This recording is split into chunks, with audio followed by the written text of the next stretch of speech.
టెట్కి సంబంధించి కొన్ని Telugu important bits. First one, అమ్మ అనే పదంలో ధ్వని సంఖ్య ఎంత? Options 1 1, 2 option 2, third option 3, fourth option 4.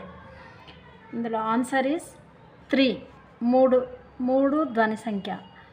అ, ఇ, అ అనేటివి అమ్మ అనే పదంలో ఉన్నటువంటి ధ్వనులు.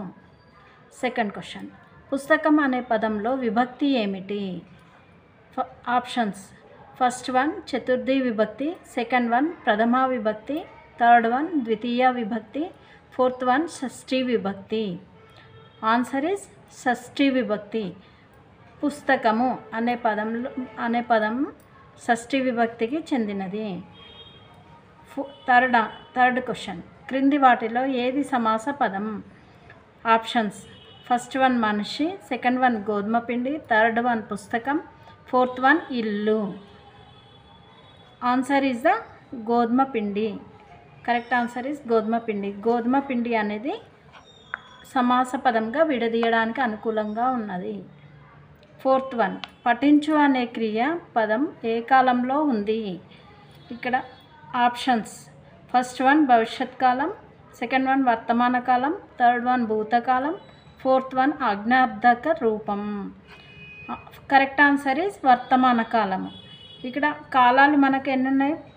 ఫస్ట్ వన్ భూతకాలం, సెకండ్ వన్ వర్తమాన కాలం, థర్డ్ వన్ భవిష్యత్ కాలం. భూతకాలం అనేది నిన్న జరిగినటువంటి కాలాన్ని భూతకాలం అంటారు. వర్తమాన కాలం అనేది ప్రస్తుతం చేస్తున్నటువంటి పనిని వర్తమానం కాలం అని అంటారు. భవిష్యత్ కాలం అనేది రేపటి రోజున చేసేటువంటి పనిని భవిష్యత్ కాలం అంటారు. పఠించు అనే పదం ఇక్కడ మనము ప్రస్తుతం చేస్తున్నటువంటి పని కాబట్టి వర్తమాన కాలం. ఫిఫ్త్ క్వశ్చన్, నన్ను అనే పదంలో విభక్తి ఏమిటి? ఆప్షన్స్ ఫస్ట్ వన్ ప్రథమా విభక్తి, సెకండ్ వన్ ద్వితీయ విభక్తి, థర్డ్ వన్ తృతీయ విభక్తి, ఫోర్త్ వన్ పంచమీ విభక్తి.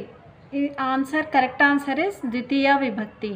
ద్వితీయ విభక్తిలో నిన్నుండ్లను గూర్చి గురించి, నన్ను అనే పదము నిన్నుండ్లను గూర్చి గురించి కాబట్టి ద్వితీయ విభక్తి కరెక్ట్ ఆన్సర్.